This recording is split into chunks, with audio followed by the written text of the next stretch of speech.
Hey folks, welcome to Narratives.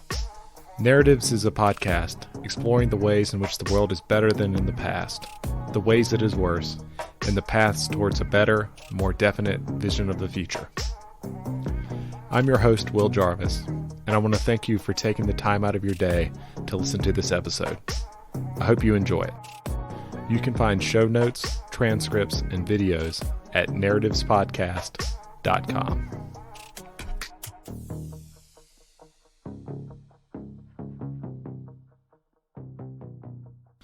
Well, Quinn, how are you doing today? Pretty good, you? Good. Doing good. We wanted to get together and talk about the moral circle today. Yeah. I think this term comes from Peter Singer. Yeah. If I am not mistaken. From a book he released in 1981. Yeah. I didn't know that. I'm not surprised, though. I've certainly heard him use it.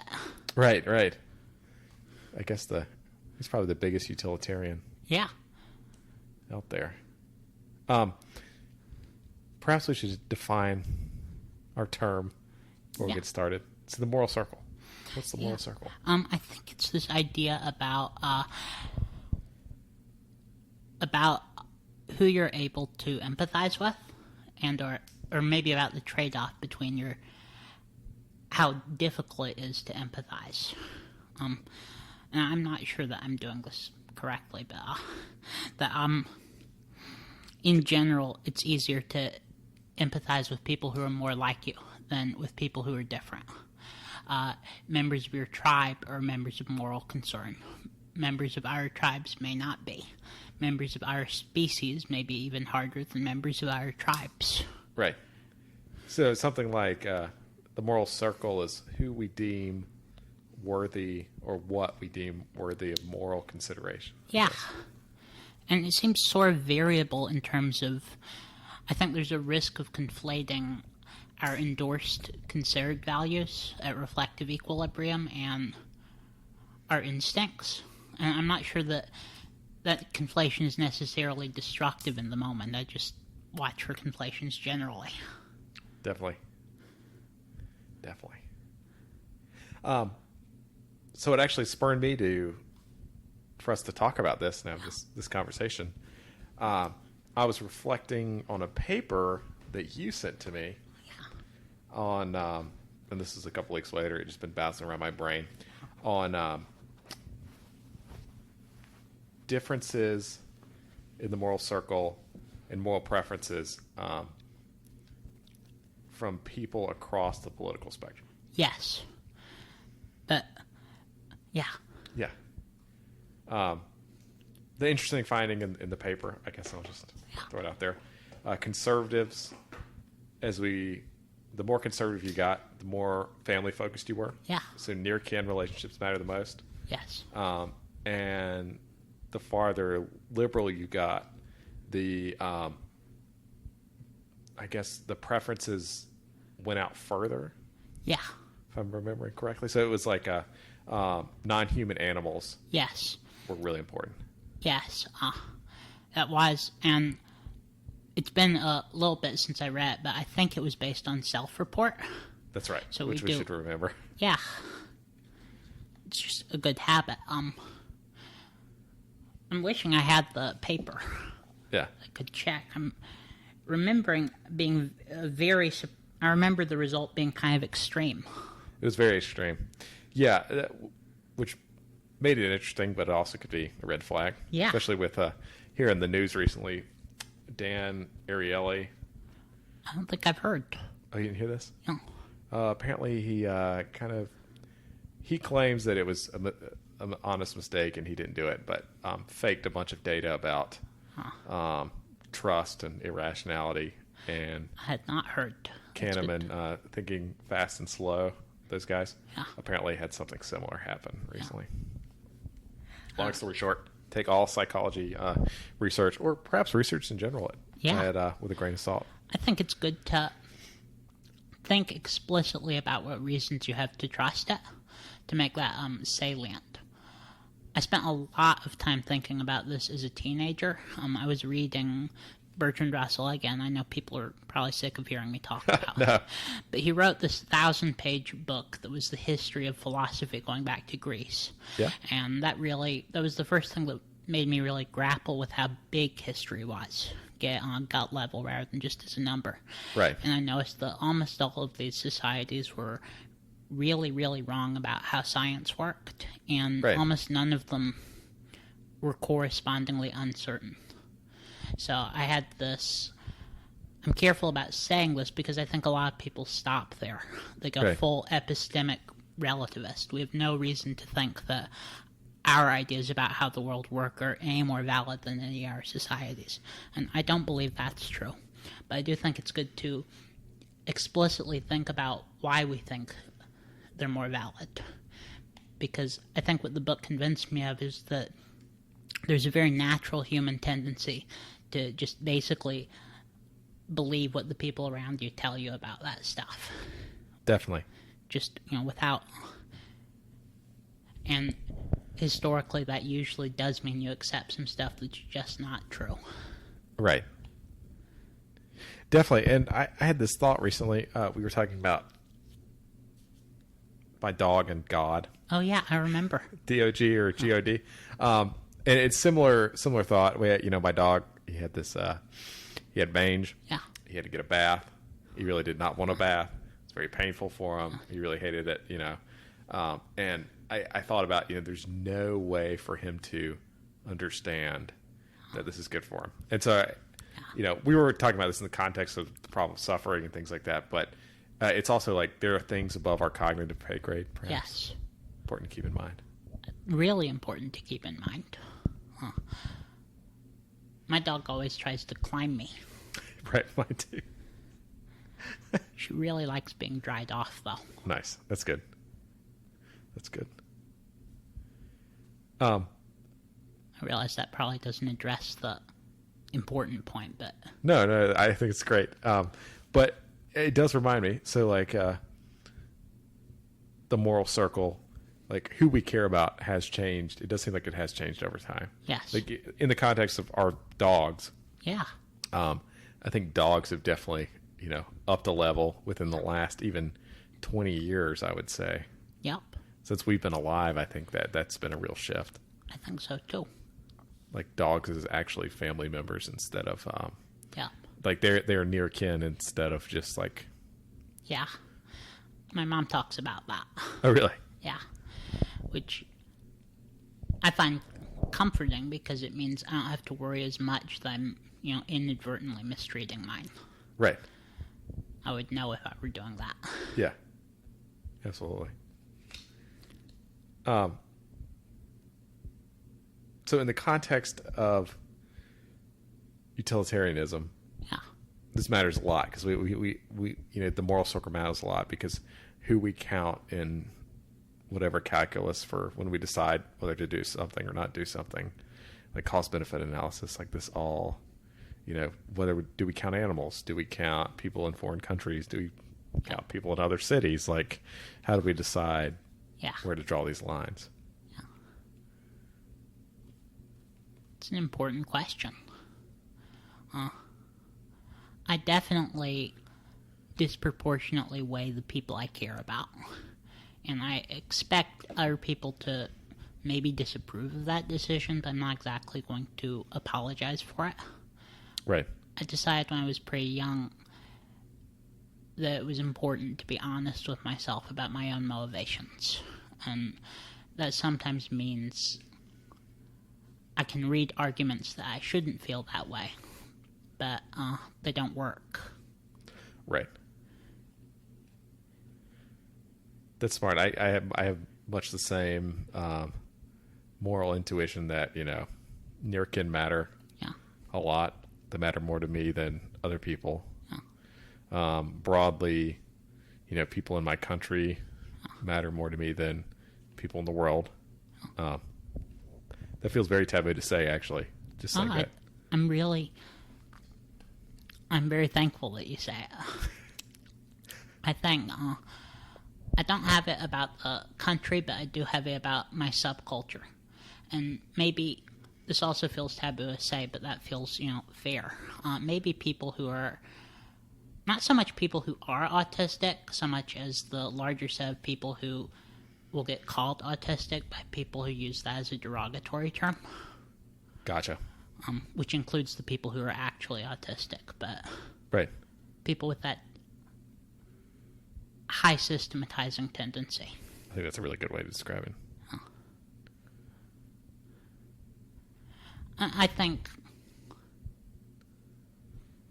I felt pretty alienated from the default culture I was in growing up, which probably sort of conditioned me to detach from having it toward my country as a whole.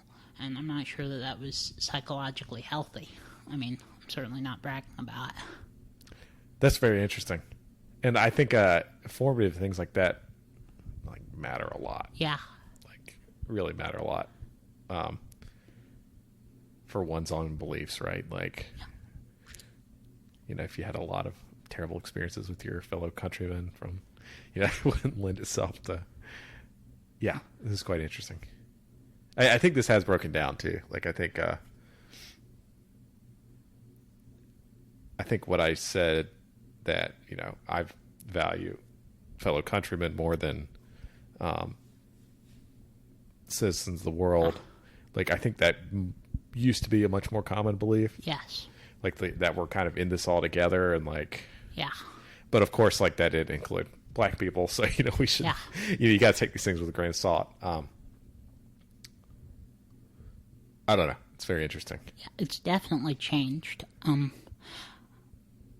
I think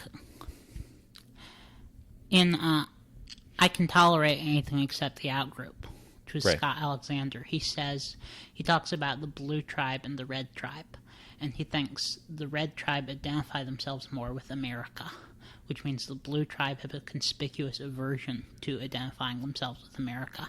So that was my thought when I read that study that set this off. Oh, right. So that, that's super interesting. Yes. I think we've talked about this before, but in-group signaling is really important. Yes, tremendously. And even more than even past your own preferences, that matters a lot. Yeah. And that can create some really weird people doing really weird things. Yep. We don't like the vaccine just because it signals. We won't take the vaccine because it signals we're affiliated with some group. Yeah, that, and it interacts with, simulacra levels, or with Right. people seeing things. See, I'm really curious about whether the, see, I don't know if I'm remembering it accurately, but I'm remembering there being a group in that survey for whom there's an actual alienist preference. They care more aliens. about people. Yes. And I'm wondering if that is self-report. I mean, if it really accurately describes their gut level reactions, Right. or if they have the idea that it's virtuous to endorse that preference. Right. And I really don't know. I guess if I had to guess, I would say a little of both, but that's a very weak prior. That's very interesting. Yeah. That's very interesting. I want to talk a little bit further, because I think this can get us somewhere interesting. So your moral preferences, you don't have to talk about it if you don't want to. When Sure. you got this, it's so first, probably near kin relationships, Yeah. friends, Yes. subculture, Pets. pets. That's right. It's really important. Subculture. Yeah. What's next? Humanity, I guess. Humanity. Feels like there should be something else in that space. I guess people who I would associate with the subculture, even if they haven't heard of the subculture. Right. It honestly feels like, I saw this graph someplace once of how much you care based on proximity. And it feels like most of my in-group loyalty got concentrated really close. So... And you're talking about, like, I think this is in the selfish gene where Dawkins is like, you know, you'll care for a cousin, like, X amount percentage, and then Yes. a second cousin, and then, like, you know, a little bit less, and so on and so forth. I care a lot about my family and friends. I don't think I actually care about foreigners more than most people, but I don't seem to have that intermediate step where I care more about countrymen than foreigners. Gotcha. Which is interesting. That is interesting. That's really interesting. So after humanity, what about animals? What's your... Pets are a special case. Yes, I was thinking mammals and animals adapted to social relationships seem pretty different than... That seems like I can... You know, I mean, dogs are social animals. Right. They feel different than reptiles, and reptiles feel very different than insects. I don't like insects. Yeah. I really don't like insects. Yeah.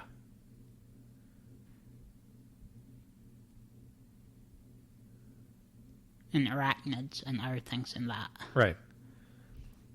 You know, it's very interesting. We've talked about this. I've got a, you know, people don't talk about this when they talk about,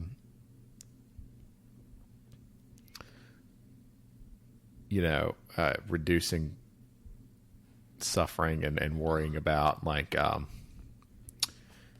know, what animals you eat and things like that. And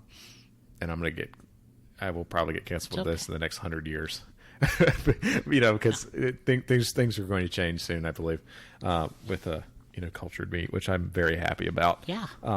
But I've got more of a preference to eat chickens instead of beef, and I do believe it's some kind of kin relationship. Like, I'm closer related to cows, and mammals seem to have more worth to me than chickens do. That makes sense to me.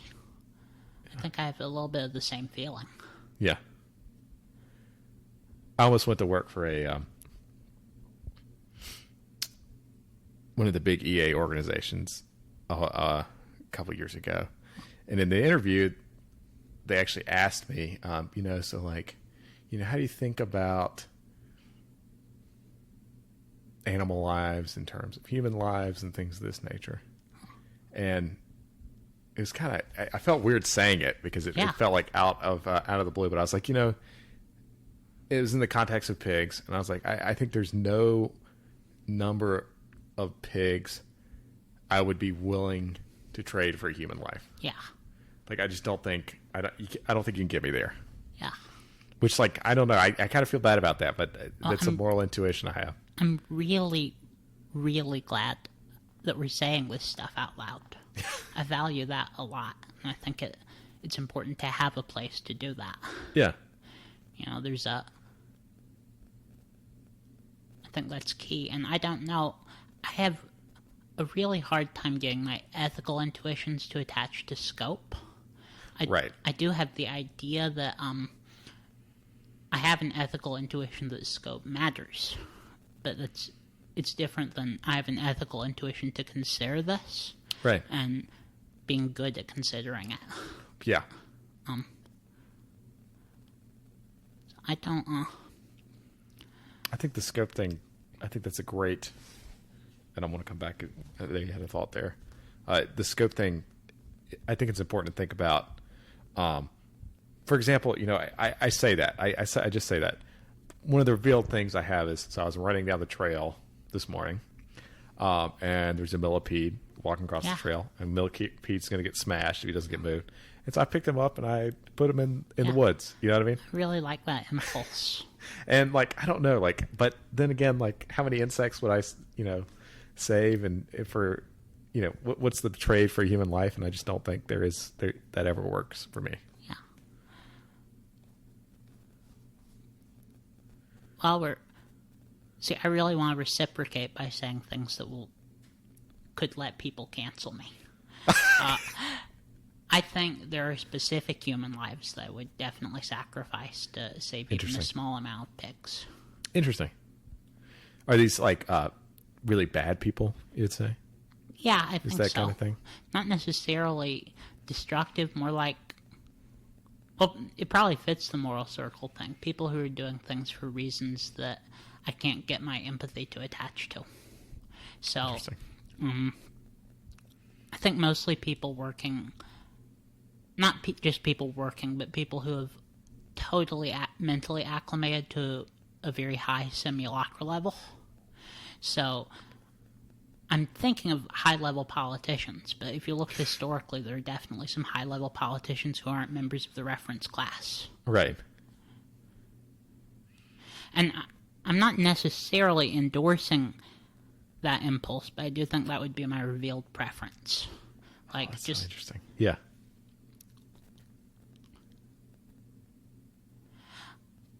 I have a sense that treating all human lives as having some baseline value is a really important piece of social machinery. Yeah. But I also, part of my whole deal is trying to figure out what the truth is and not lying to myself about it. Yeah. And that emphatically includes my own intuitions. Definitely. It's super important to level set, because that's how you make progress with anything to begin with. Like, and then like also understanding where you are, I think, is just valuable in itself. Yeah. Yeah, it's weird, man. I feel like we've got. Oh, it's so bizarre. I haven't thought this out at all, so I'm just gonna float it out there and see if it sticks. I've got this weird sense that we're like humanity is kind of. We should think about it as. I've got this moral intuition, I should say, of humanity as, humans are deeply flawed. They have capability to do great things and good things. But they can also do really bad things. Yes. And for bad reasons. Yes. And, there's this weird, like, almost enlightenment idea I encounter in a lot of people now that, like, there are no bad people. Yeah. And they're just like, and they're just bad, just incentivized badly. I do think there are some bad people. Yeah, I agree. And we probably all have that capacity to do some bad things ourselves. Yeah. Which we should be aware of.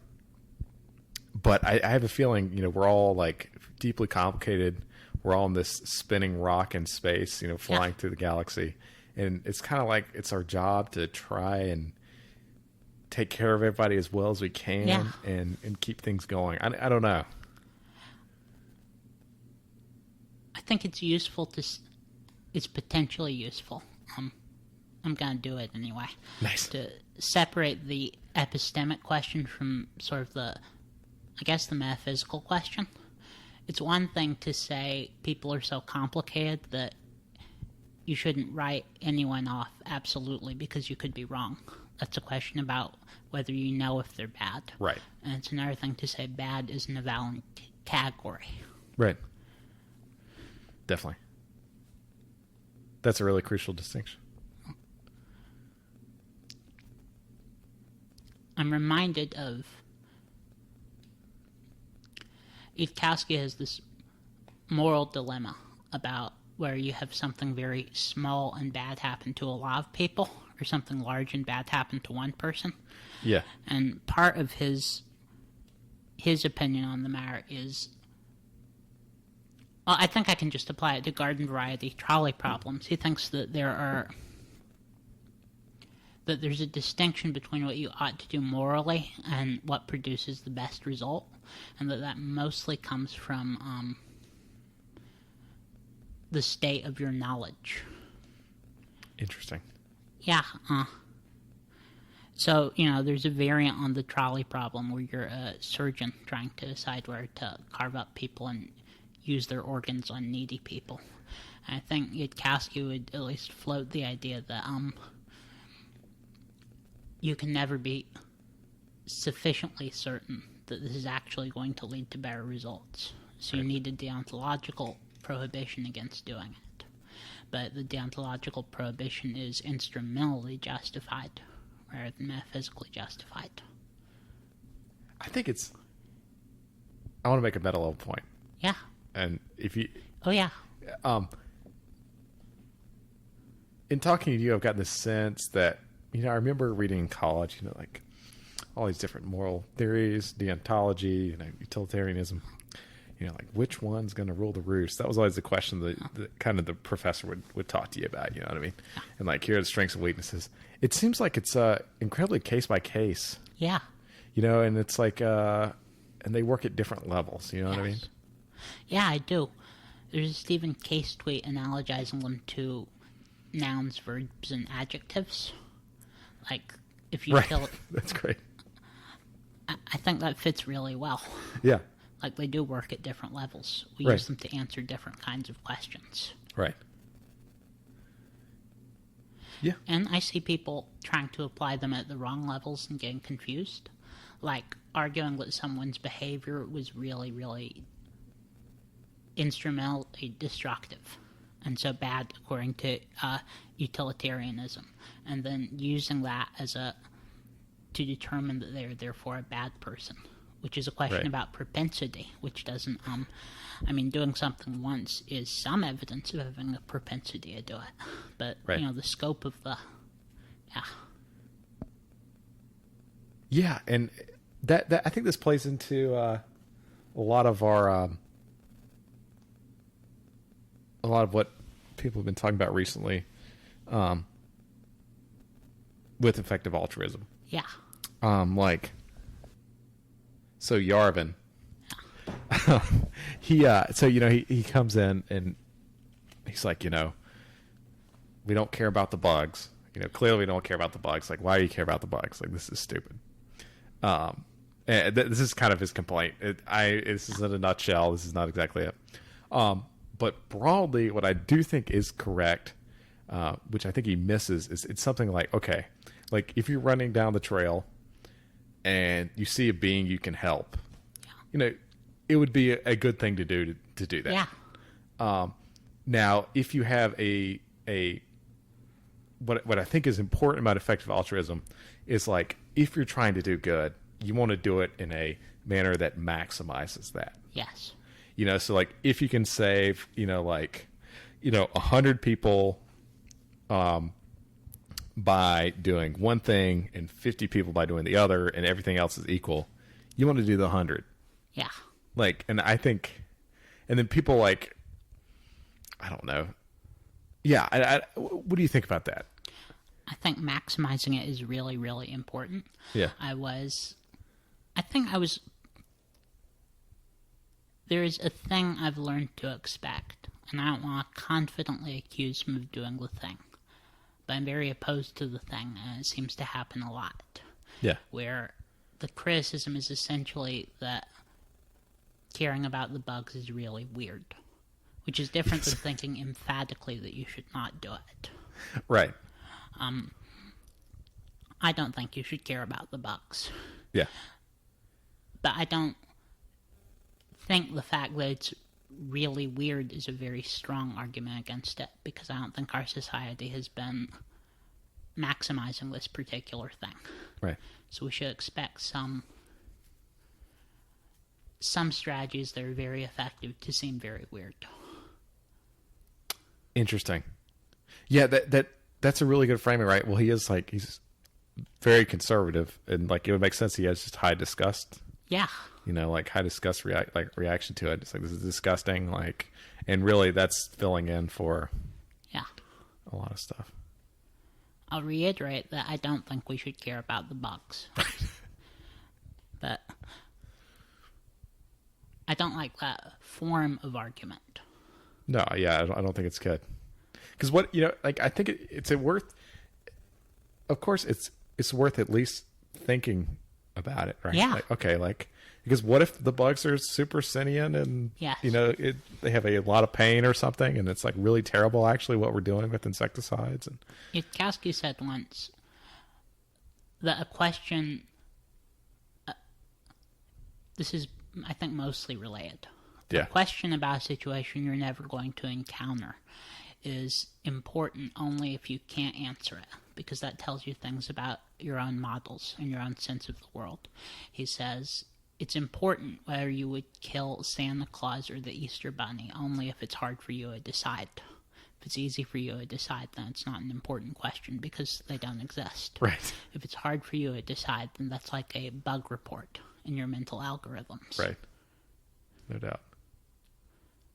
I love that. Yeah, me too.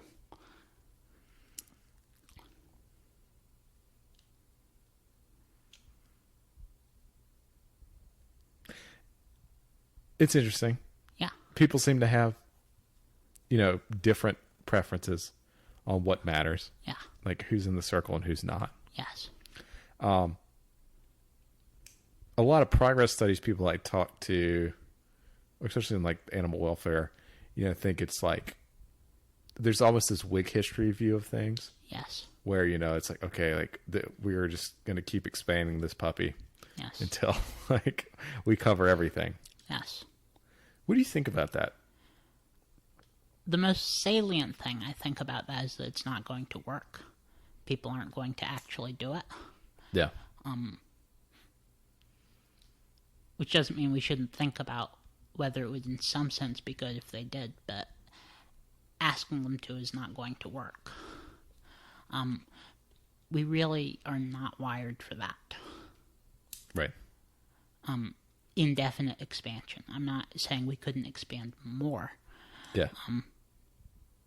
That's a complicated question, but there's a Bertrand Russell quote I keep sending you where he says, I always think it's maggots, and then I read it and it's lice. He says that he thinks the best world would be one where every being was full of pure love for every other being. But you can't actually love lice. It doesn't work. Trying gets you nowhere. It would be a bad idea to lie to yourself that you are making progress toward loving lice, because that isn't realistically going to happen. Right. And so the fact that it would theoretically be good if we could does not mean, we should be taking action toward that end. Yeah. I'm worried about... There's an old Scott Sumner article where he asks if there's a conservation of bigotry. And he points out that graphs of parents who would be...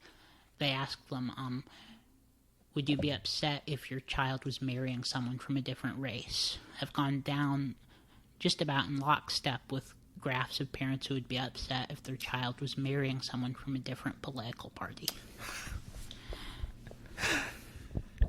Oh, I was just about to say something very similar to that. So perhaps it's just like there's a finite amount. Yeah.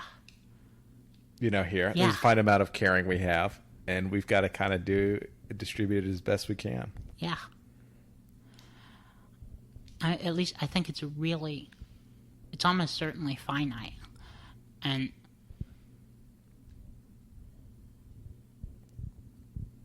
even if we could expand it, if we weren't at the upper limit yet, I don't know, it feels really dangerous to me. Like, partly it's the Copenhagen interpretation of ethics. Like, it seems to slide over really quickly into either being angry at people or guilting them who help because they're not helping more. Right. I see that a lot. Yeah. And that's one of Yarvin's complaints, actually, about EA. Yeah. Message you again here. Is that, like, if you expand it to the bugs, like, you can only take care of things in front of you very well. And things you really, and like, if you try and take care of everything, you're not going to be successful. Yeah. Yeah. And you're not going to be just an adjacent.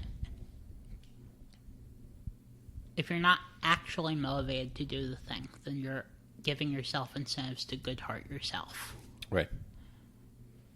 That viscerally scares me.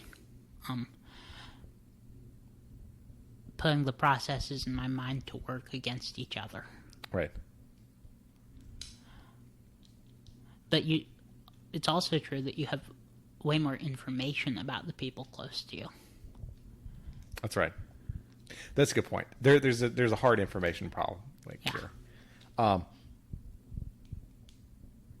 So we talked about that paper. Do you think people... There are people that have... I wish we'd go out and poll people. We should walk around the street in Raleigh with the microphone and start asking. Do you think there are people that have a preference that kind of evades a kind of localist, like where people actually care about the bugs more than they care about their close friends or family or something like that? I would think that would be really rare. That's kind of what I feel like. Yeah. Prior on it being a signaling thing is always high. That's kind of what I think, right? Yeah. Well, I guess there are probably some people who hate their close friends and family. That's fair. That's true. Trying to think of exceptions. Well, and that's almost the thing where, like, oh, God. It almost feels like a special case. I don't know. Yeah. You know, like family isn't the same psychological concept, even if it pertains to... Yeah. Yeah.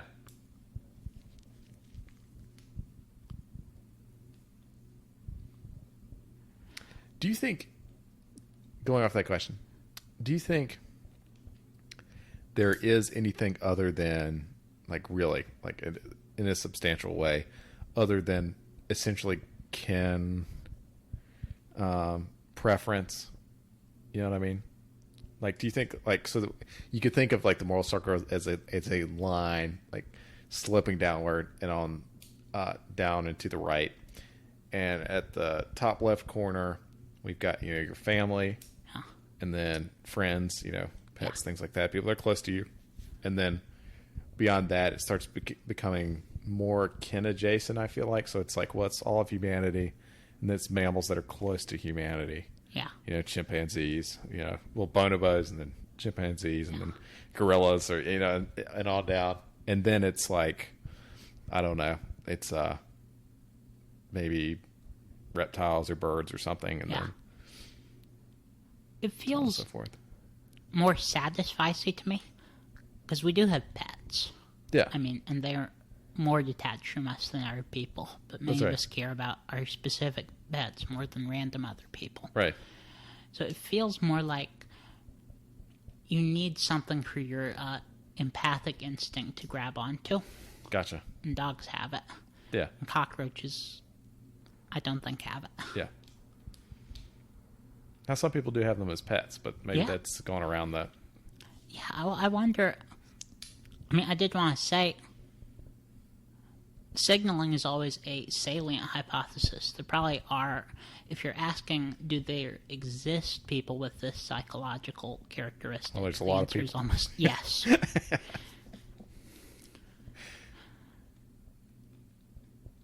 So it's a separate question. Right.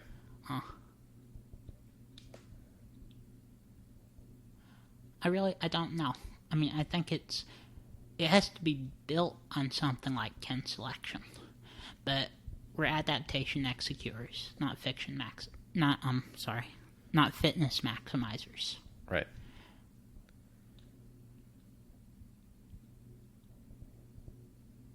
Do you I see this calculus sometimes from EAs, like effective altruists, where they try and think about, like, you know, how conscious different animals are. Yeah. Like, so, you know, like, oh, here's a great example. Crows, corvids, like, are really smart. Like, really smart. Like, to the point where, you know, they can beat humans on, like, the Monty Hall problem. And crap like that. It's like, holy mackerel, you know, like, this is weird. It's like an alien intelligence, right? Yes. You know, do you count them more than, you know, crocodiles or something like that? And like, is that a useful metric? Like, does, like, neuron density matter, or like something like that? Yeah, or is it a proxy for what matters? I mean, maybe it matters itself. Maybe it correlates with what matters. The hard problem of consciousness seems really relevant here. And that's right. Yeah. So do you think it's, well, first of all, do you think some things are more, quote unquote, more conscious than others? That's a really weird... Yeah. I'm not even sure that's like a question that that's I a can good ask. question. I think some things aren't conscious, but my intuition of consciousness is more that it's a Boolean. But like, maybe... yes or no. That's what I feel like. Yeah. I guess let's lay that out. Like, okay, what is conscious and what's, like, not conscious? It seems like rocks Yes. are probably not conscious. No. As best we can tell. Yes. Humans, Yes. we know, as best as we know, Yes. conscious. Yes, except for Simon, is it Simon Brown? That one case study Scott Alexander found of the guy who was in a scuffle, and he was a priest, so he interpreted it in religious terms, but he describes suddenly not having conscious experiences anymore. And he's very emphatic that he's a priest in 150 years ago. He's in a scuffle with a couple of thieves. He accidentally kills one. And then he recounts that he has lost his soul, which doesn't seem to alter his behavior other than claiming that he's lost his soul.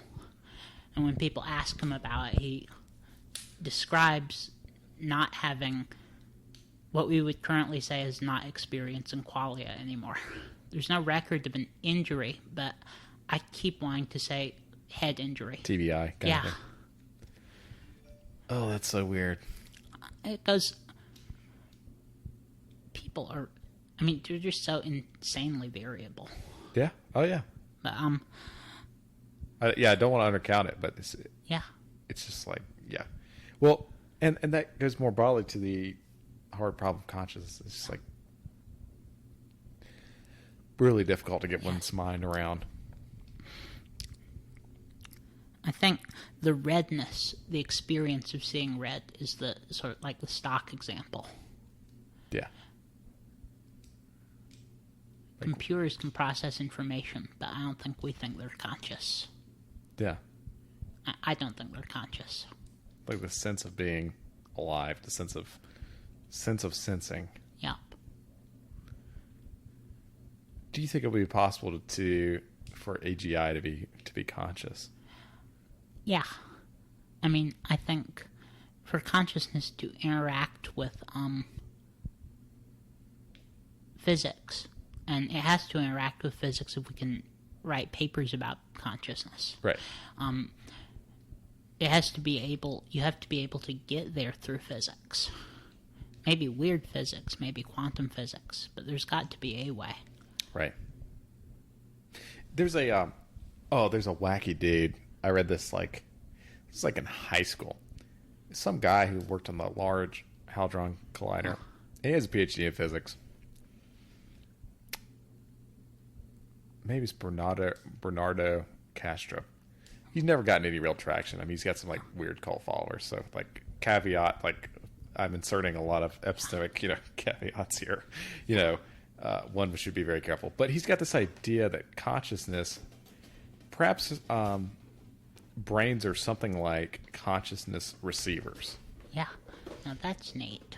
Yeah, so it's kind of like you could think of consciousness as a pool of water. Yeah. And then you can have if you have eddies in the water, yes. Vortex in the water, and that's kind of a brain. That's one of the ways he talks about it. And I think that's a really interesting way to think about it, right? Because it explains why TBI can alter consciousness and things like that.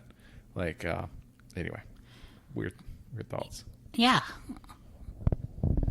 That could be. And I want to nod toward Descartes' Leibniz, 2 clocks theory. He says if you wind up 2 clocks and put them in separate rooms and set them to the same time, one clock will chime just when the other clock is chiming, but it's not causing the other clock to chime. And that was his theory about that consciousness correlates with changes in the physical world, but those don't necessarily cause changes to consciousness. He thought God had set that up, which, lets you explain what seems like a pretty big coincidence. Right. But there could be other, I think looking to third causes causing both things is a way things could be. Yeah. definitely.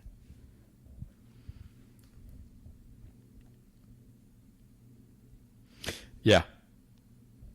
So we're not sold on things being, quote, more conscious than others. Yeah. Per se. I doubt it. Yeah. But I don't know. But saying I don't know is not helpful, so I'll just say I doubt it. Right. Yeah.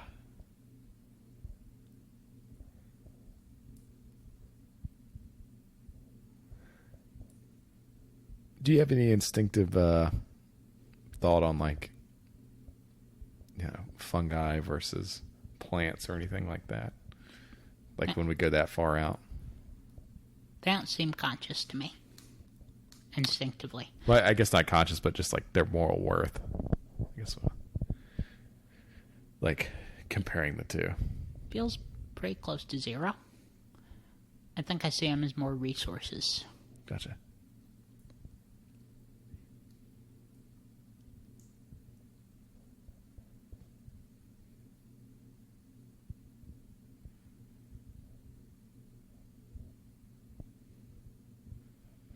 This is another question I had. I was talking to kind of a philosophy PhD student recently, and he had written this paper about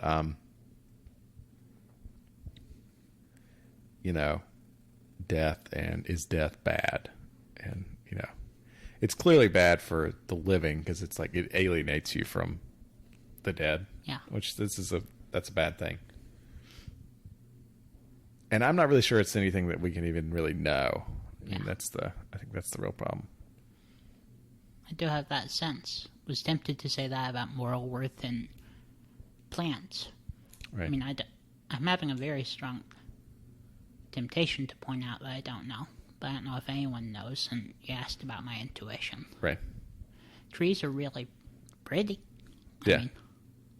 Yeah.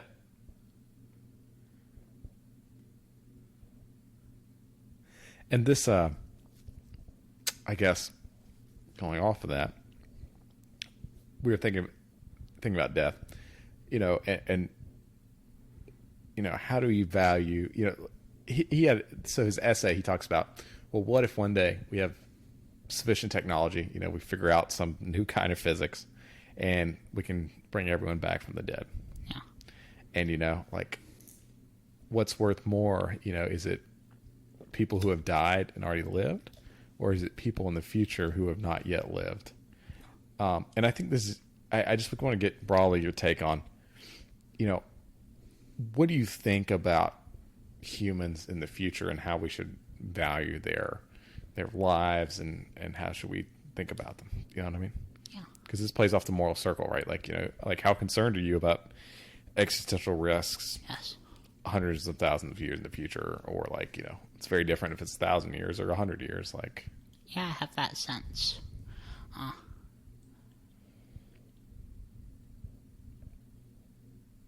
See, I have the sense that I'm bad at reasoning about this, but I'm not sure I'm actually worse than average. Yeah, well, this is it's probably. I don't think anyone is good at it. That's for sure. I have the sense that if they were suffering horribly, that would be very bad. Yeah. I don't have the sense that we have an obligation to maximize their numbers. Got Which it. means we don't have an obligation to bring into being the marginal person in the future. I do have the sense that it would be sad if humanity went extinct altogether. It feels sad to think of them being very, very small numbers. Right. But I don't have the sense that any person who could be, we're doing bad by them by not bringing them into being. Yeah. This is related to your alien comment earlier. Yeah. Do you find it odd that, we appear to be the only, conscious life in the galaxy or anywhere else? Between somewhat odd and very odd. The big variable is how improbable it is. Conscious life.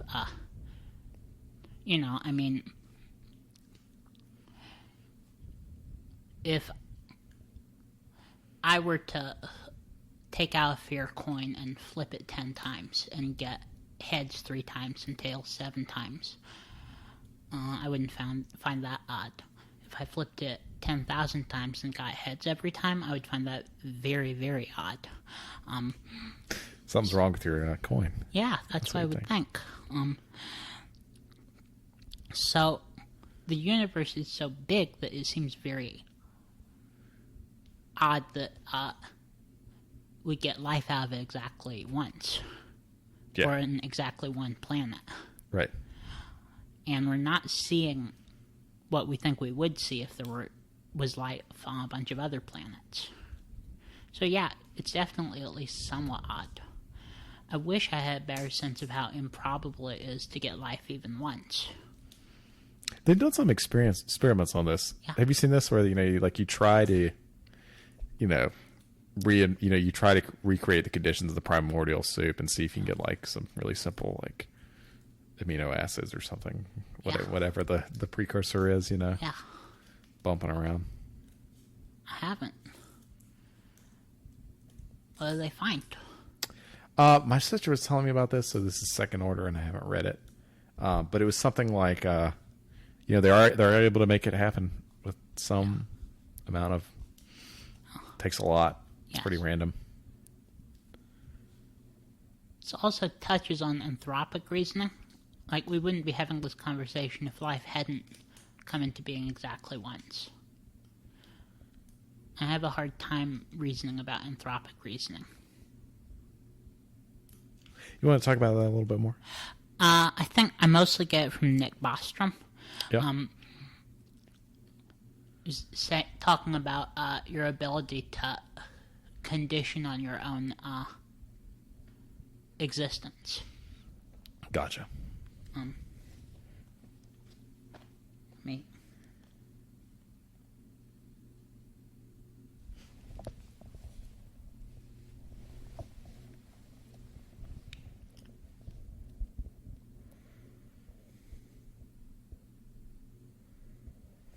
Pausing for a quick Google. Yeah. There is a restrictive lower bound on how statistically probable our observations of the universe are, given that we could only exist in the particular type of universe capable of developing and sustaining sentient life.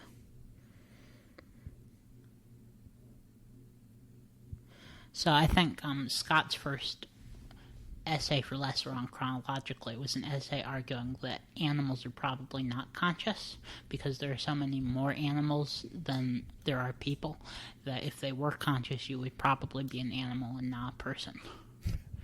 Which, yeah, it seems nuts. Yeah.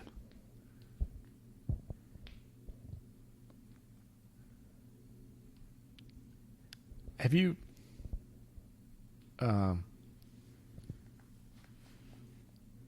what's the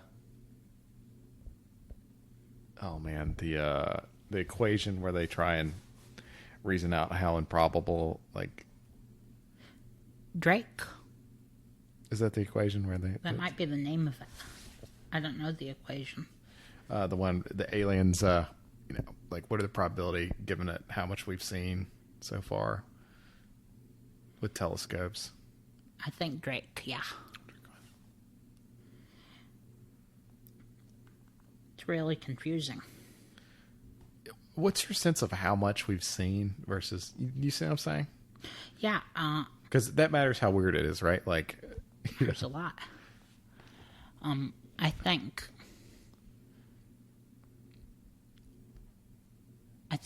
of that question as being screened off partly by the fact that I would expect it to be very, very, very visible.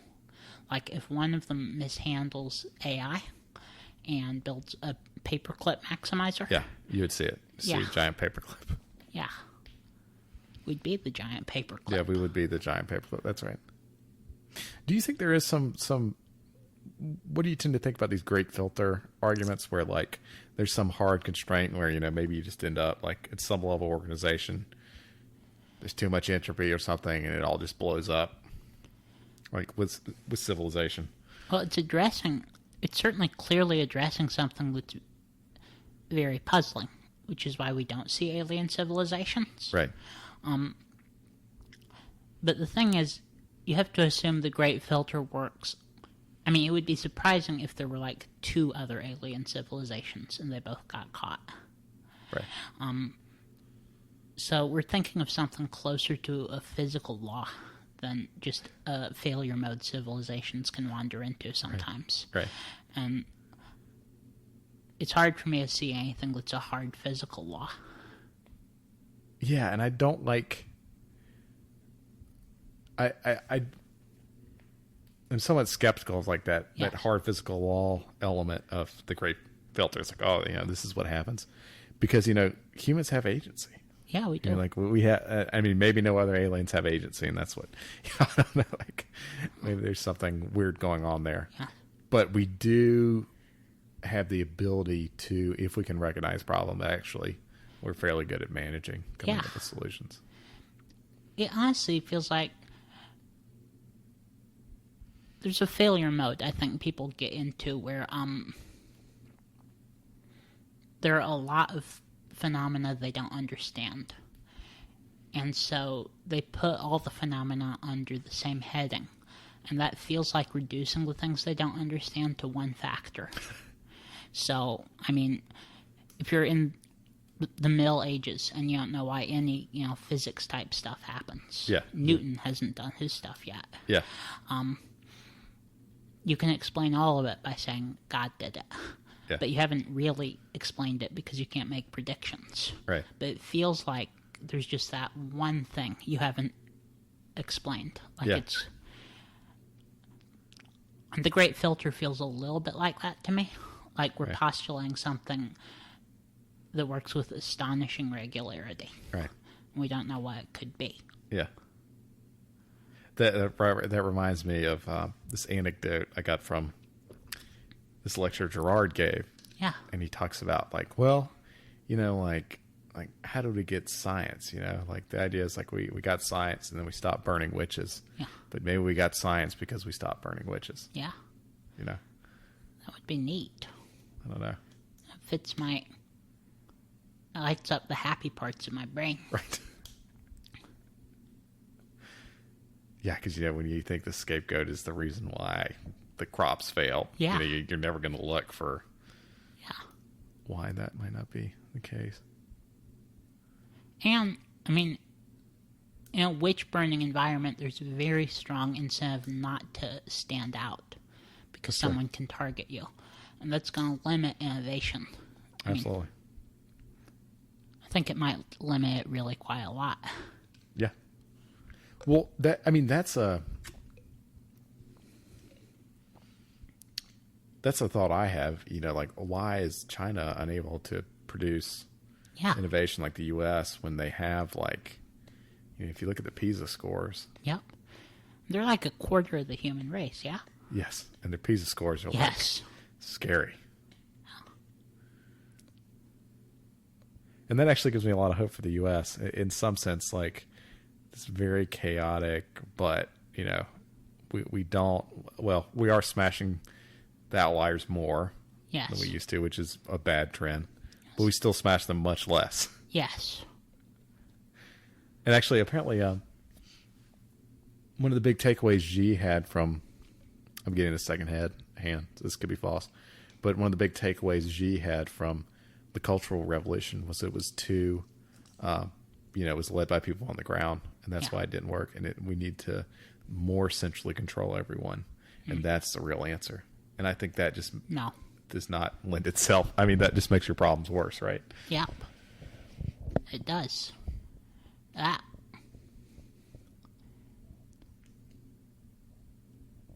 not overly... Maybe I should be. I'm not... Intuitively, it feels like we're not going to have a long-term problem out-competing China.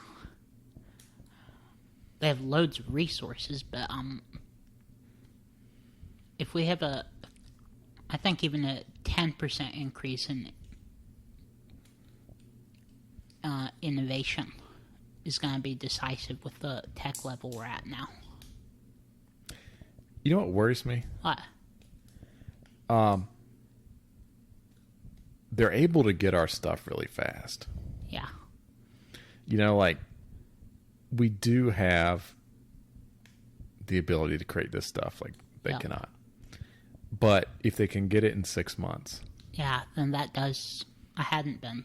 They can always get it in 6 months, and there's nothing we can do about it. You know, maybe we can get better at preventing that from happening. It does. I mean, if we're not better at it, then that does limit the upshot of the advantage of more innovation. Yeah. And we're not doing.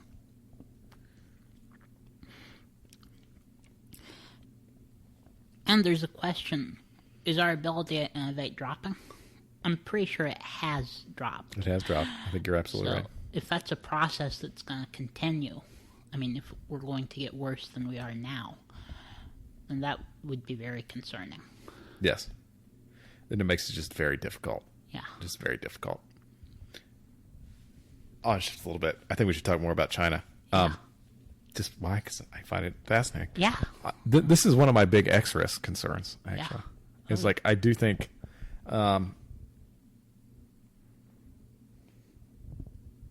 China, you know, there's a quarter or a third of the world's population locked up. Yeah. You know, they just banned it, so, you know, you can't play more than an hour video games. Yeah, that's a funny example. Yeah. It's not particularly malicious. Yeah. Well, but it's still like, you know. Yes. Well, it raises two sorts of alarm bells for me. The first is I really like video games. Yeah. And maybe in a broader sense, little pleasures, stuff that it's hard to make a movie about enjoying, I think account for a substantial percentage of what makes life worth living. Yeah. You can give up a little pleasure, but if you're being run by people who are looking over your life and seeing what pleasures they can justify, things get miserable very, very fast. Yeah. And secondly, central planners suck at foreseeing what's actually necessary long term. Right. I mean, it's a very hard problem, but I think they actually probably do a little bit worse than chance because they're trying to conserve their own ability to predict and manipulate the system, and things with very high upside tend to disrupt that. Yeah. Bertrand Russell called it, I've never forgotten the phrase, the ideal of the impatient administrator. Oh, that's great. Which is, and if you have one of those running things, then, you know, you're almost not allowed to do big, impressive things that move everything forward. Yeah. I do. And also, like, and beyond even what you said, I think there's like I think things can get really bad really fast. Yeah. In systems like that. Yeah. Like, you know, like it kind of works okay. Like things aren't terrible, but, you know, it turns into killing fields and things like that very quickly. Very quickly. Especially with the succession problem. I mean, you know, there's like, how do you solve the succession problem? We haven't. I spent some time thinking about it. Well, it's been a few years. Yeah. But, I spent some time thinking about it, and it's really, really hard. Yeah. And see, it's hard because if you have a solution to the succession problem that tends to put good people into power and works most of the time, but it fails this one time, then you get killing fields if it fails badly enough. And so it's both a difficult problem and a problem that partial solutions are sort of flatly not good enough. Right. Yeah. And I worry about it because, you know, a lot of smart people like you spent significant amount of time thinking about it. And God, they, you know, have been able to been unable to find anything satisfactory. I'm hopeful about technology changes the landscape. Technology legitimately changes the landscape. I think people don't they think of technology as finding a way to solve the particular sandbox problem. Right. But a lot of the time it opens up whole new. So that is the sort of, I mean, it's almost rhetorically speaking a cheat to say maybe technology would solve it, because you can always say that. But Yeah. it's also true.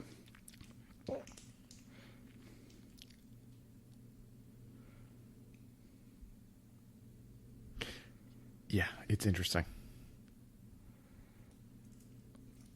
You know, we just need... No, I'm doing that thing I was criticizing other people for doing. I was going to say we need one new tool, but I'm moving all the difficulty of the problem onto that tool, which I don't know what it is. Right. And perhaps it's just something we have to live with, right? Like, Yeah. Just...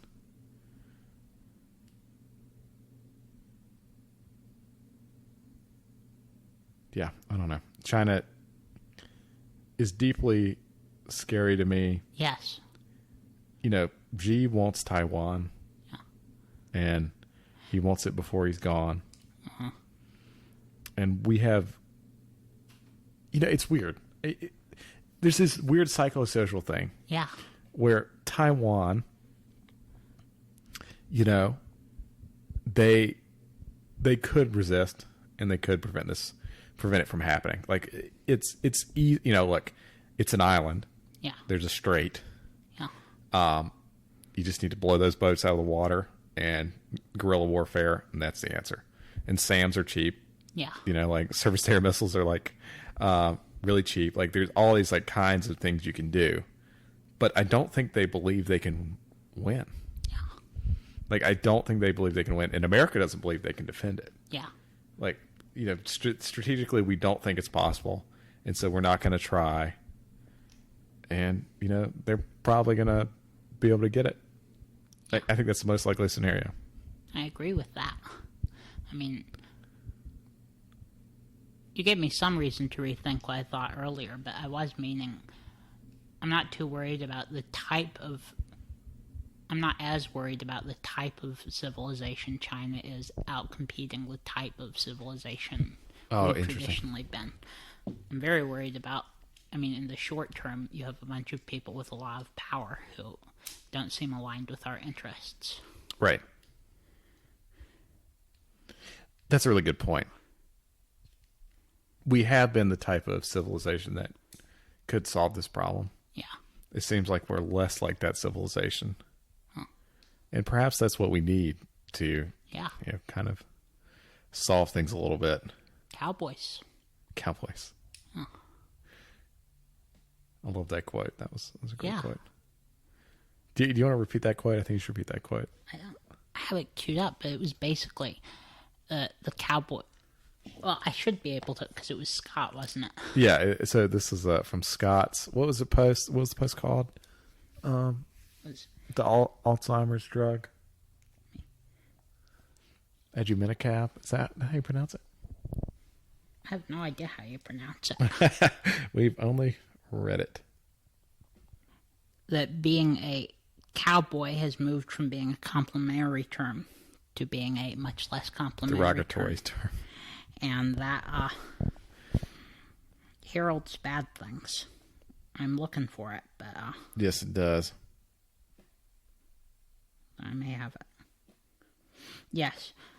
I was tickled to hear Dr. Gura describe Dr. Jennings as a cowboy, because I've been trying to make the case that the point where a cowboy, used metaphorically to mean someone who is willing to take initiative, went from complimentary to pejorative, marked the beginning of the end for a civilization, and we need to make it a compliment again.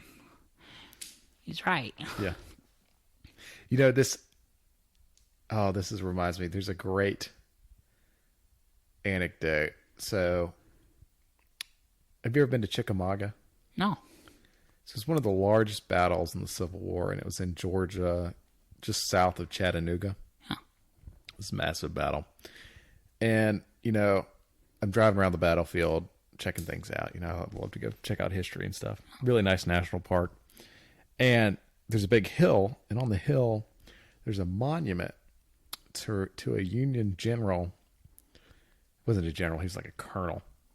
And he observed that repeating rifles were much more effective than the traditional muskets that they're using, right? You know, you don't have to load them like clearly. But he could not convince the bureaucracy to buy these repeating rifles for him. He's like, clearly this is much more effective. Like, and to any like common sense person, like this makes sense. Yeah. He had to go raise money in his hometown. All the soldiers put up personal capital to get these weapons, these Colt repeating rifles, and had to get a bank loan and things like that. And finally, he was vindicated. But I think about that a lot, like how things can just be like clearly screwed up. There's this $20 bill lying on the sidewalk. You can't requisition any funds to do this, even though it wasn't expensive, and it was like clearly this massive advantage. Yeah. Like, and if you lose people that are willing to do that, and you said advantage, eventually the whole regular army got them right. But, if you don't have people that can do that, man, things are just static. Yeah. Agree with that. I reread Scott's post about IRBs the other night. Oh, yeah? Trying to do a very simple, very ethically uncontroversial study. Basically just writing down results. Yeah. And they made it very, very, very difficult for him. And I was thinking how it sort of goes beyond the usual. Like, there are definitely trade-offs related to bureaucracy. By making things legible and controllable, you drain a lot of the flexibility, but you make things legible and controllable, which have big upsides. And I was thinking how hard it was to justify the behavior he was describing in terms of the trade-offs that tend to come up. It was just nuts. Yeah. It swung so far in the other direction. Yeah. Yeah. I mean, even Lincoln struggled with this immensely. And we think of him as like this near monarch president who's actually able to really get things done. Yep. I've been reading a book on it. McClellan was this kind of general for the Army of the Potomac, which was the main fighting force for the Union, the Federals. And they were, and he was just unwilling to attack, even though he had double the number of troops. Like, he's just like, because he didn't want to suffer defeat. Like, he was trying to avoid it at all costs. And Lincoln's trying to get him to do it, and he just cannot get him to do it. Eventually, just has to fire him. Yeah. It's interesting how entrenched bureaucracy will just prevent anything from happening, because there is, like, incentive for them not to go out and allow things to happen. Like, there's only downside if they allow Scott to go. Yeah. Perform this study, which has no downside, really. Yep. I mean, maybe negative PR somehow. Yeah. But that's enough. Yep. Not good. No, it's not good at all. It's a huge problem, and I have no idea what to do about it.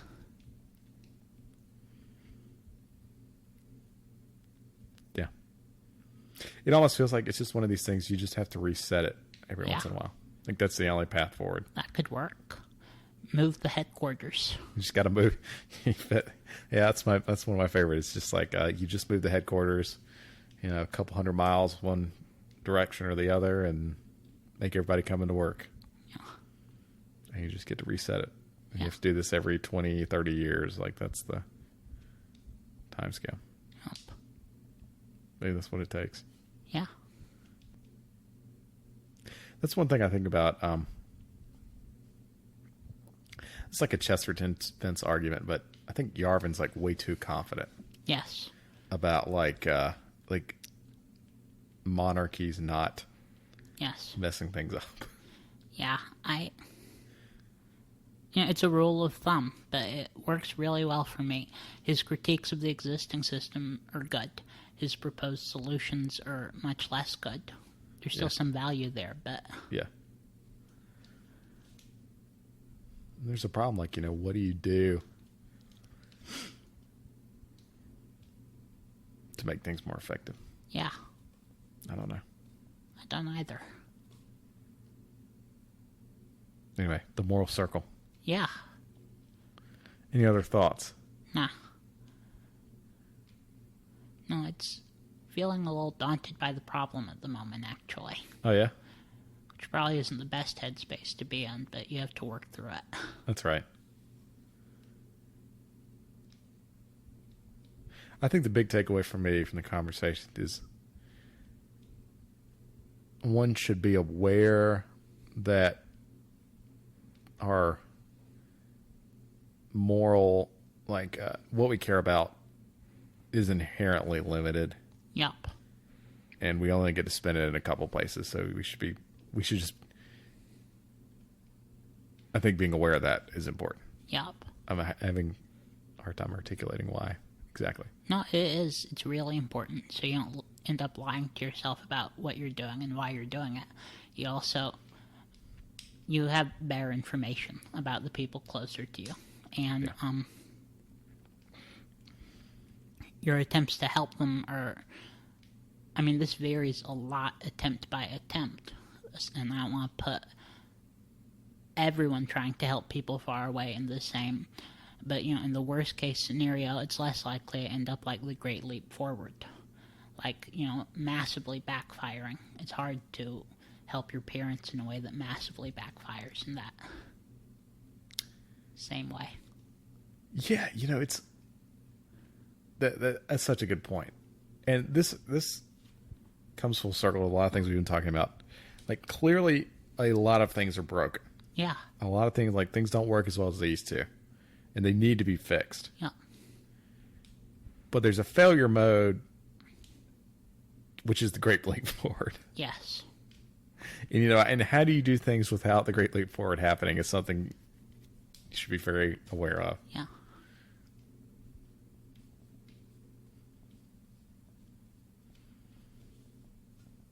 Yeah. Yeah.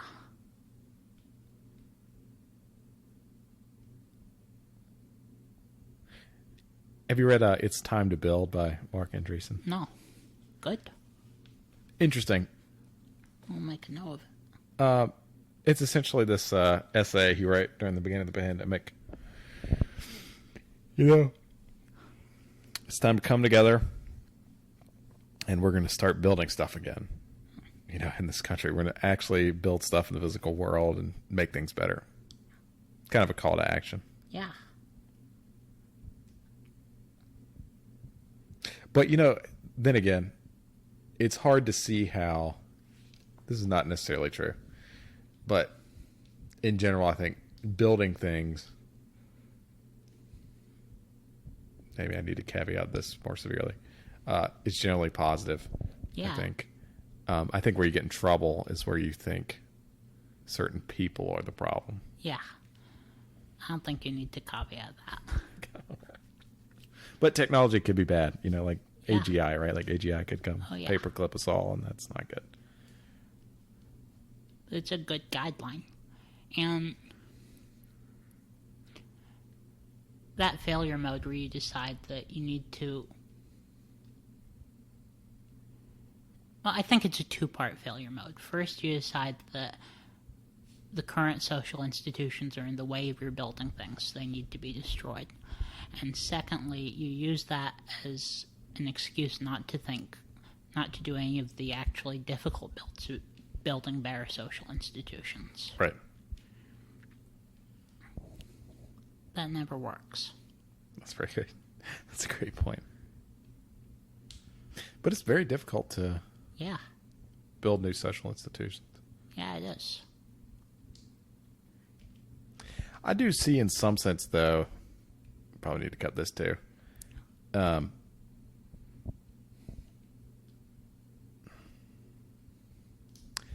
feel there's a certain circulation of the elite that is not, it's not imminent, and it's not 100 years off, but maybe it's 20 to 50 years off. Yeah. I see a lot of people who are very smart and capable, who have no real power in the regime. Yeah. Who I think could perhaps do a better job. Yes. Things. What's the Keynes line? Things can stay irrational a lot longer than stay solvent. That's my caveat there, but I do think there's hope. I mean, it's possible. There's hope here. Yeah.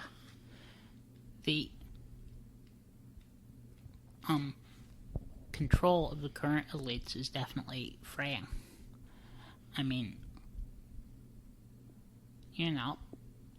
Harvard or the New York Times or even the ACLU, it doesn't buy you what it used to. Yeah, that's true. It's true. Yeah, it's interesting. I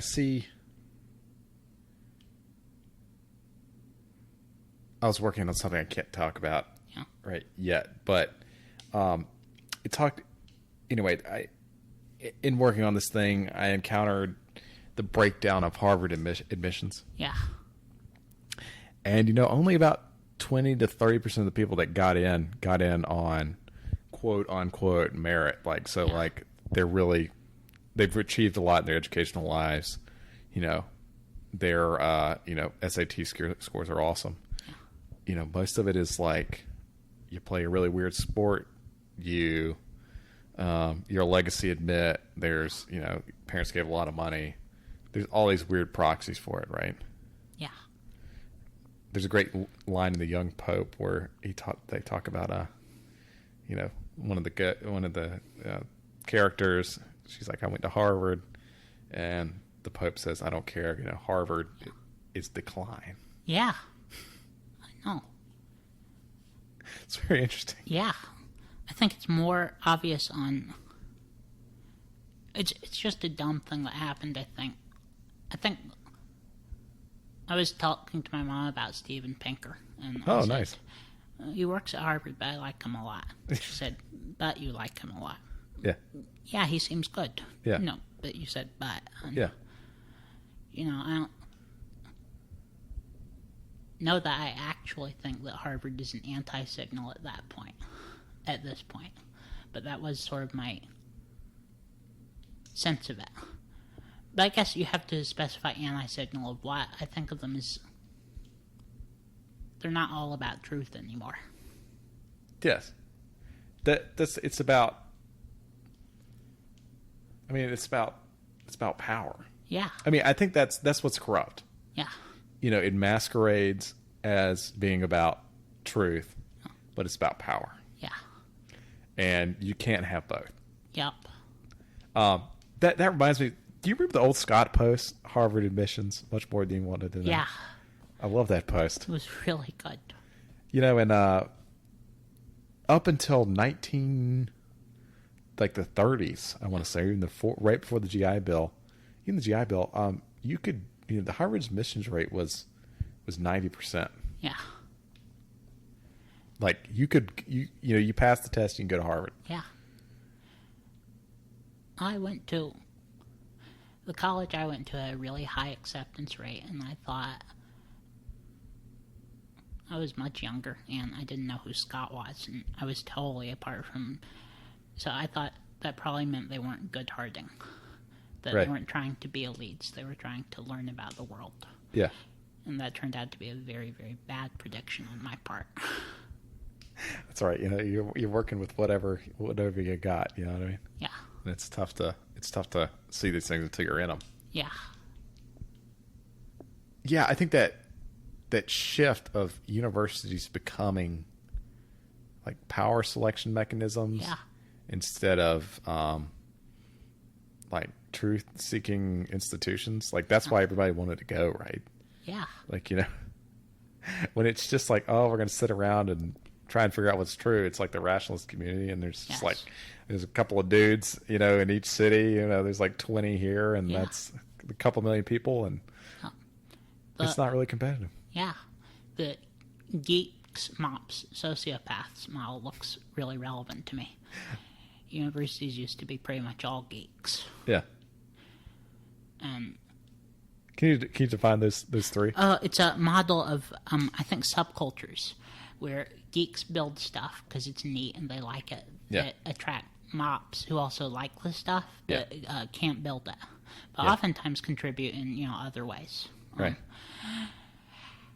The presence of the mops is a resource. It's something that could be used to gain power, but the geeks aren't trying to use it to gain power. Yeah. And so that's money lying on the ground for sociopaths. Yeah. Not necessarily in the clinical sense, but people who are motivated by power.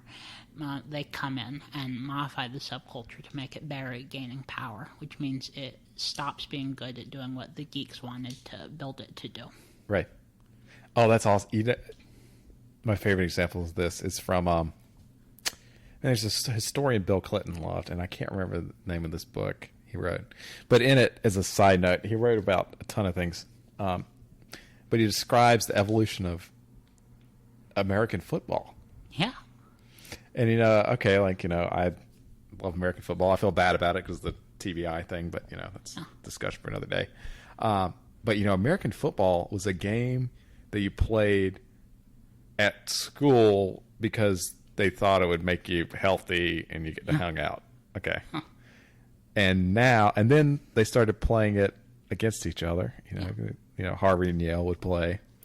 And now suddenly, mops come in, sociopaths come in, and now it's this, billion-dollar industry. Yeah. And suddenly, it's not about fitness and camaraderie anymore at all, right? That's a good example. It's interesting.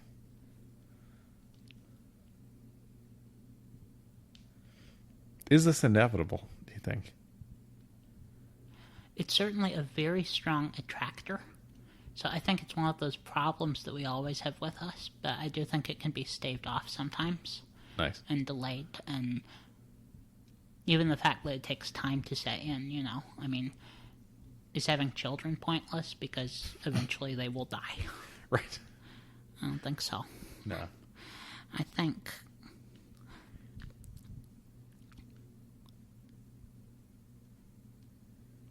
it's good to identify it as a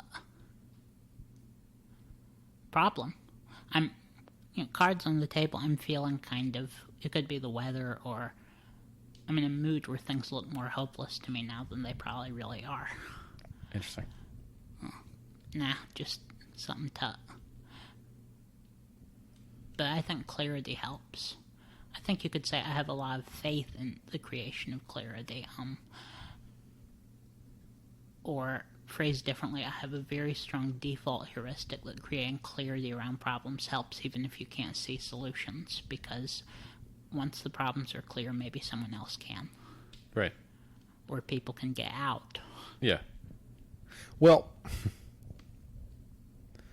what's scary to me is there's a good...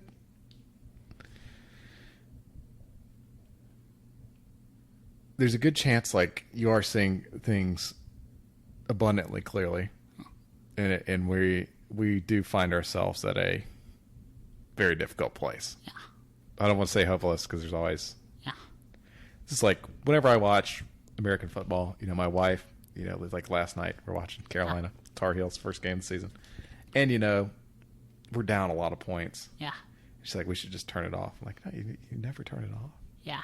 You always got to believe, and it's a stupid signaling, tribal thing. Nah. I'm like, you always have to believe.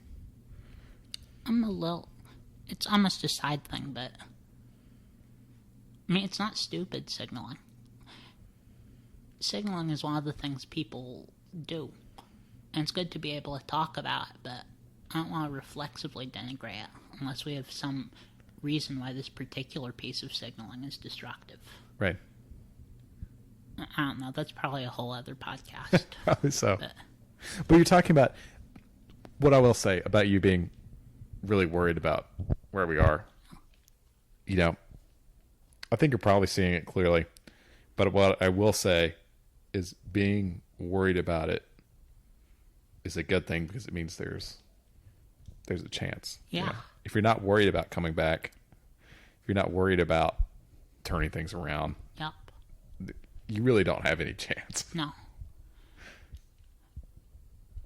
Being worried is a good sign. Being worried is a good thing. Yeah. Oftentimes, I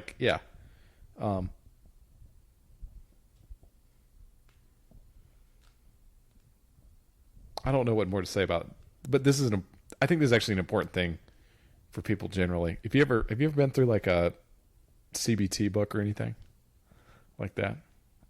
Dad's a psychologist, so Nice. I probably know. I don't think I've ever actually sat down and read a whole book about it. So I was curious. So I read the one Scott recommends. Yeah. Doing Great. Yeah. It's very interesting. most of it is reframing that, but I think it's actually true. Most of it is like a lot of people, they get in bad places and they feel bad about themselves, or they're worried about things happening, and it's a positive quality. Yeah. It truly is, because if you're like, honestly, if you don't believe, like if you're not worried about something, you're not focused, and if something's negative and you're worried about something negative happening, it's not going to be a positive emotion to focus on it. No. But it does give you a chance at working it out. So. Yeah. Directs attention to where there are problems. Right.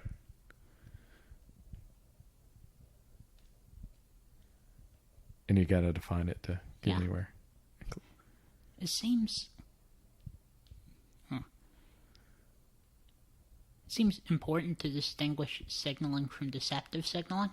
I'm not even sure not turning the football game off is signaling, but it feels like that's part of, like, it's meaning making. Right. And if we stopped doing everything like that, we'd be in this sort of Disneyland with no children situation. Right.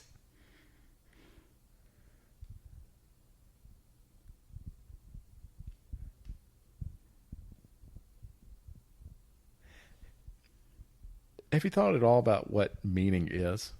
Some,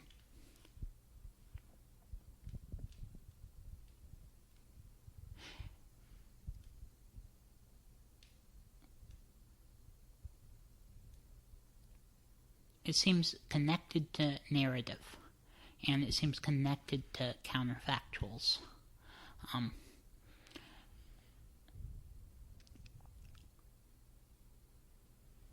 I don't have firm conclusions. I did read Camus.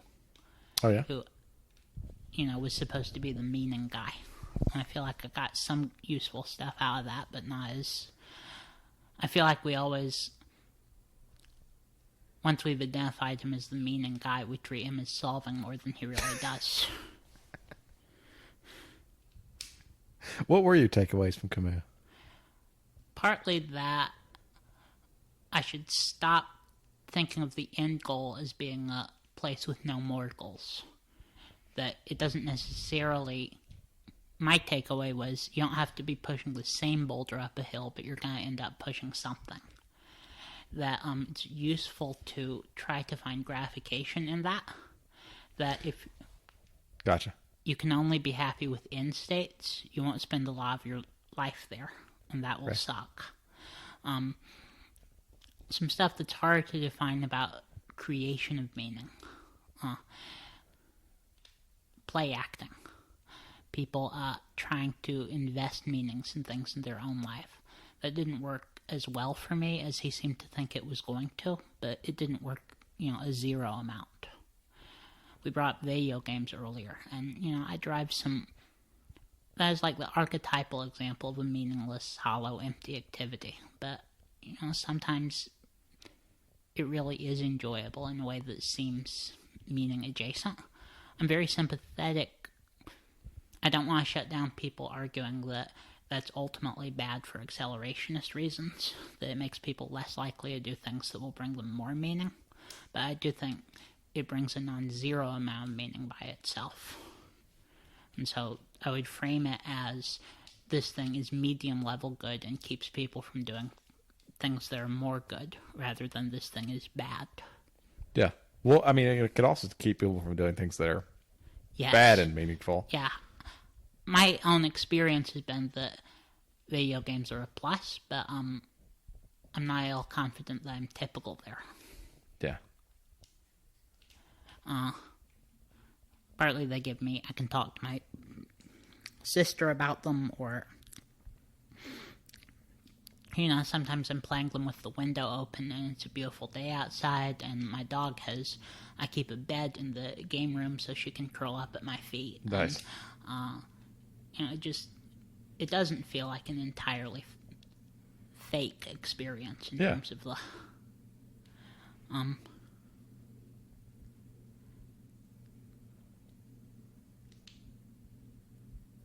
Well, and I think part of that is like why video games have gotten so important it's part of this conversation we've had earlier where, we've locked people out of really being able to do a lot of things. Yeah. It's like Scott's IRB thing. Yeah.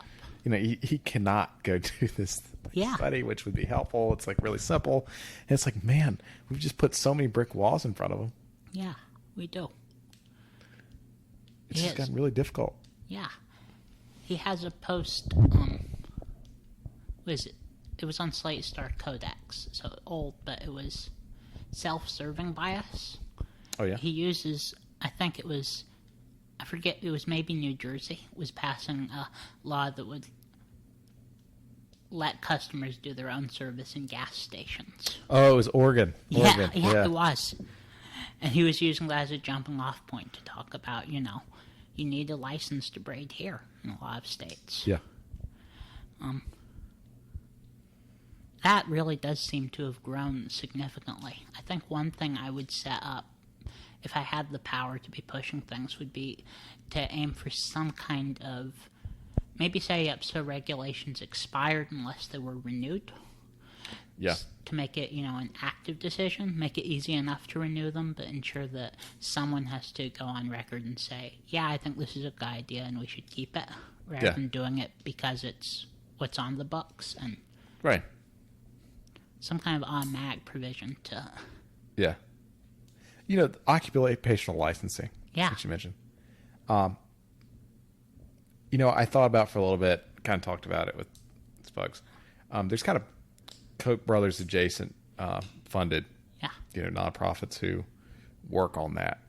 Yeah. They really work on that. I'm like, and I thought about it, like, okay, it's a real problem. Like it's a serious problem. My worry with work, I didn't end up doing it. Obviously, I'm sitting here, but like my worry with what they're doing is it feels like some kind of crazy trench warfare. Yeah. Yeah, it's like, man, they're fairly right adjacent. They'll work with anybody, but that's a very libertarian position. And it's just trench warfare. I mean, I just don't know, like, if you can ever get anywhere doing that kind of thing. If you look at warfare historically, the losers tend to have a specific vision, and the winners tend to have a general sort of totalizing vision. I wonder, like, do you think, like why is it more important, like, for winning to be focused on this, like, on that kind of vision? Do you see what I'm saying? Yeah. I'm not sure. Let me think. See, it doesn't feel like a total opaque mystery, but it's hard to get into.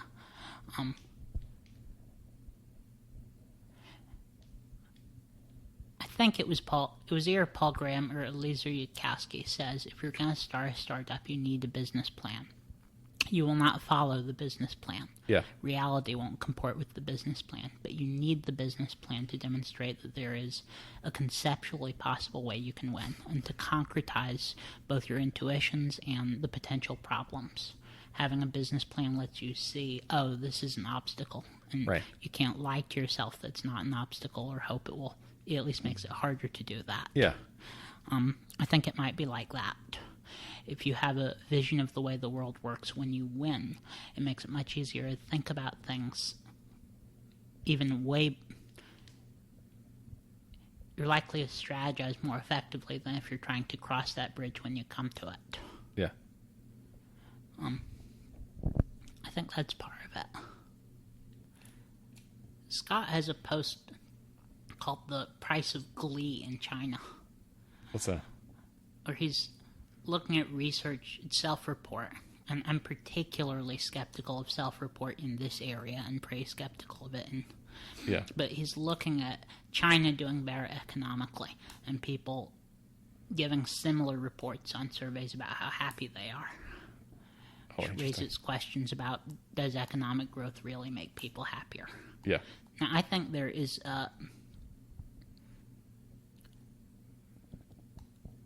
happiness is internal, I mean, I don't want to say it's subjective because you hear that as it's arbitrary. Right. But And I don't think it's arbitrary. we don't have a way to, if you ask people, how many times have you got drunk in the last month, they might lie to you. But if you ask them, how happy are you? Yeah. They don't really have an objective standard for evaluating that. Right. And so even if they're really trying to be honest, your results are still going to be Right. very skewed. But it's, it's an interesting question. Yeah. I have a very strong economic growth is good impulse. You know what I think matters? What? You know what I think really matters here, actually? I think people can only feel slope. Yeah. Like, I think for happiness and economic growth, it's will things be better in the future? Yeah. Like, I think that's essentially all that matters. There is some, I think there is real gains. Like, we're sitting in this nice Yeah. air-conditioned house. Yeah. And that's awesome. Yeah. That feels a lot better than being in the heat. Yeah. But then again, if you're outside in the heat for 2 weeks, you start to develop heat shock proteins. Maybe it doesn't bother you. I don't know. Definitely something there. Yeah. I have an intuition. I don't know, maybe there are micro slopes. When I think about being someone who has never sat in a nice air-conditioned house, Yeah. and so I'm used to it, I imagine there being more distractions, more little moments of irritation that don't really register. So I'm not sad that I'm not in a nice air-conditioned house, but maybe we're having an interesting conversation like this and a bug flies in my eye. And neither of us think that's a big deal because it's normal. So This happens. Yeah. Yeah, I think it all fades in the background. Yeah. Like, or most of it. Yeah. It's like, I don't know. This also reminds me, Samo Buria. You know Samo? No. Oh, really? Great founder theory. No. Oh, man, you should check out Samo. He's on this, Palladium kind of axis. Like governance futurism. You should check out Samo. He has some interesting thoughts. But he had a tweet a couple months ago, and it was, he thought that people in the past were smarter than people today. And I just had this kind of strong intuition against this. Yes. Nutrition is much better today. Yeah, straight up. And Protein. Yep. And I remember Scott arguing this with the neo-reactionaries in 2014. Oh, yeah? And he definitely won that argument. Did the neo-reactionaries think people were smarter in the past? Yeah, they had some suggestive test results, but it turned out to be pretty much all selection bias. Well, yeah, I mean, you only get the works of people who were Yeah. quite smart. That's seems to be clearly. Yeah. Nutrition alone. Yeah. The Flynn effect. I mean, we know this within the past 50 years. Yes. I can see how this part would be a double-edged sword, but I still think part of it is way sharper. Media. I mean, in an oral culture, all culture is oral. In a culture with the printing press, you can write things down and keep them. In a culture where people can send you memes and video clips and stuff, it makes sense that it's still running on the same basis. I'm sure people in the 1700s had their own versions of memes, but I would expect us to actually gain something from having the pictures and variants on the... It seems like that gives us access to more cultural knowledge. And some of that cultural knowledge is bad, but I would expect the general trend to be positive. Definitely. Yeah, I think you're right.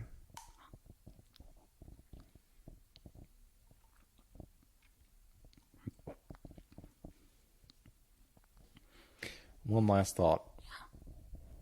Do you think there's been moral progress in any real sense? We talked about whether people are smarter. It's getting back to our moral circle thought. Do you think? And what would even moral progress look like? That's actually a better question. I don't have an external standard by which to measure it. I'm the product of a society that produced me. And so I noticed that people's values are coming closer to my values, which you would expect just anthropically. Yeah. On the other hand,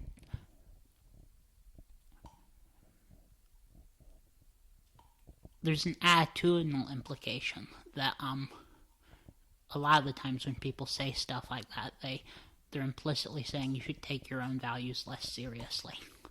And I think that's really separate from the metaphysical question of how you measure them. Right. I mean, because saying you should take your values less seriously is also a values-based statement, and there's no reason to privilege it. Yeah. So, I think I'm stressed now partly because I'm not sure about the last 20 years, but I see the advent of the Enlightenment as being a big step forward, and as getting us some stuff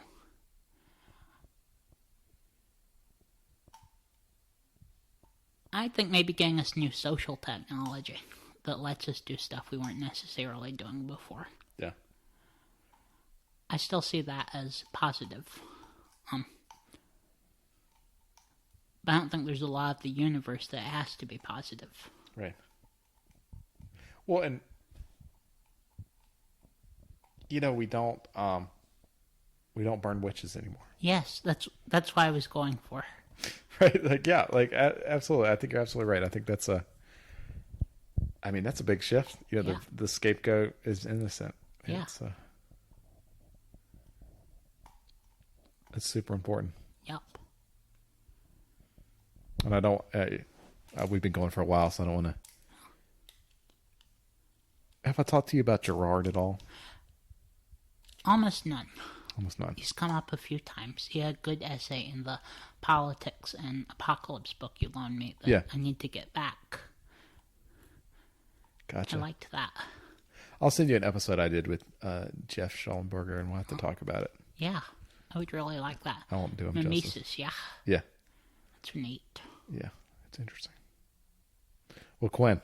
Yeah, thank you. Thank you for taking the time. Thank you for having me. This is really neat. Do it again. Yeah.